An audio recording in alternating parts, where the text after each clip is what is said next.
Yasas ke kalos ήρθατε, which means hello and welcome in Greek to another episode of Dimitra's Dishes. Today, I'm going to teach you how to make Pasturmadopita.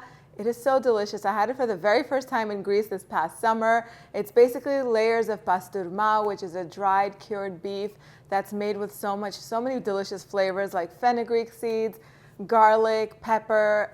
So good, so much flavor. So it literally just needs a few ingredients. And it's basically layered with cheese and tomatoes and some peppers, all in phyllo.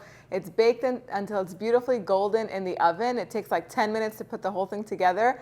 And then you bake it and it's ready. Could not be simpler. It's great for a nice lunch or even a light dinner with a nice salad and you're good to go.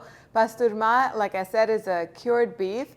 And it's usually served in Greece with some eggs and bell peppers. If you want me to teach you how to make that recipe, comment down below and I will bring it to you as soon as I can. Let's get started with making the pie. So I'm going to be baking this in a 10-inch round pie pan, but you can definitely make little rolls out of this, just like I did with my spinach pie rolls and the chicken pie rolls. And I've done so many rolls in here, sweet and savory. I'll link them up in the card section so you could just take a look at the technique. You basically put everything in the phyllo strips, and then you roll it up and you bake them into little individual sized pieces. If you're hosting a party and you want your guests to just pick it up and not worry about slicing it and serving it and all that, that would be a great option. But I really like the way this looks as a pie, so I'm doing that, plus it's less work. So the first step is to prepare the veggies because the meat is ready. There's nothing that needs to be done to it. I have a bell pepper here that I'm just gonna thinly slice. Peppers are ready. Now you can use any tomatoes that you have on hand. Many times I have grape tomatoes in my fridge. We're also growing tomatoes. This is one from our backyard, so I'll use some of these as well. I love this time of year when you have fresh things growing in the backyard. It's just the best thing ever. We have a nice garden going that I can't take any credit for. My son and my husband take care of it. Now it's time to just assemble the whole thing. So we're going to start by brushing some melted butter onto the baking tray or baking pan. I love to use salted butter when I'm making savory things. So this is salted melted butter. Now we're going to take one sheet at a time of phyllo. I'm using the number 4 phyllo, which is the most commonly found phyllo in the supermarket. If you can get to a Mediterranean supermarket that sells different kinds of phyllo, then always go for the country phyllo when you're making pies. It just makes for really hearty pies because the phyllo is much thicker than this one. Okay, so we're going to drizzle between each layer. So there's one layer over there. Half is going to go in to cover the bottom, and then the remaining is going to hang outside of the pan.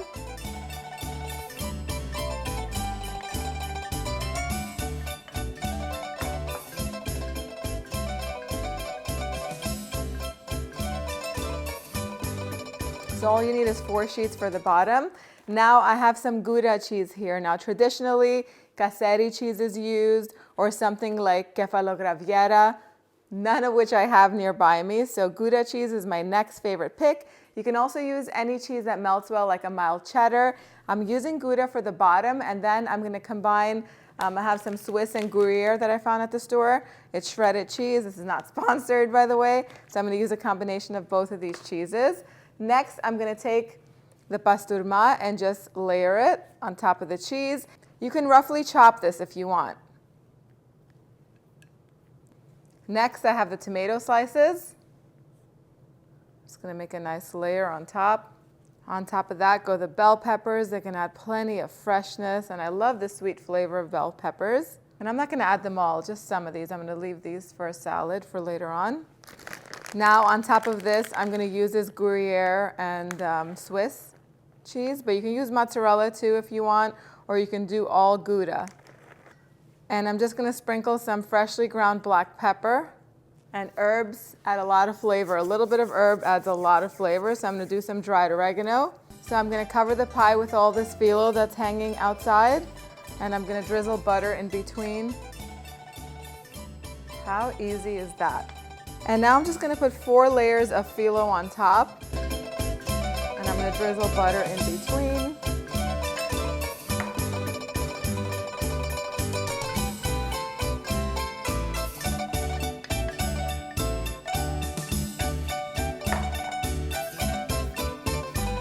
And I'm going to take all of the phyllo that's hanging on the sides or outside of the pan, and I'm just going to gather it to make a nice little crust. I love how fresh this phyllo is. Unlike the phyllo that I used for my spanakopita galette, that was some really dry phyllo. This makes me happy when I open a pack and it's this fresh. Now I'm gonna take this remaining butter and just brush it all over the top and the sides to cover all this phyllo so it can bake and be beautifully golden and crisp. Any butter that's left over, I'm just gonna drizzle it down the sides. Now I'm gonna score the top so that way it just bakes evenly and it's so much easier to slice later on.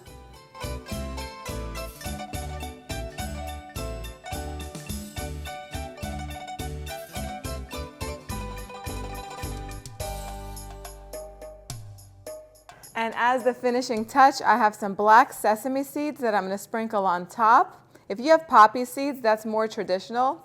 I don't have them. I'm not going to run out to the supermarket just to get that one ingredient. My oven is preheated to 400 degrees Fahrenheit. I'm going to bake this on the center rack for about 40 minutes or until it's nice and golden and the cheese is melted. And I'll show you what it looks like as soon as it comes out. So take all of the leftover phyllo and quickly wrap it up. And you could even wrap it a few more times in some plastic wrap or put it in a freezer-safe bag and store it in your refrigerator if you know you're going to use it anytime during the week. If not, just wrap it all up and freeze it and it'll be perfect the next time you want to go and use it. The Pasturmadopita took exactly 40 minutes to bake. You want to definitely keep an eye on it and check on it at the 30-minute mark because all ovens bake at a different heat range and they're just all different. Let's just put it that way. So yours might be ready a little bit sooner or a little bit later. Keep an eye on it. At 30 minutes, go ahead and check on it. And if it looks beautifully golden like this, you're going to want to take it out.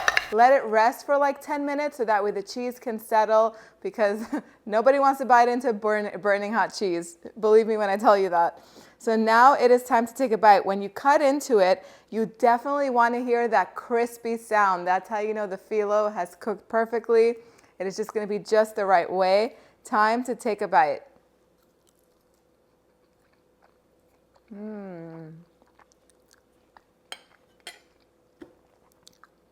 How is this even possible?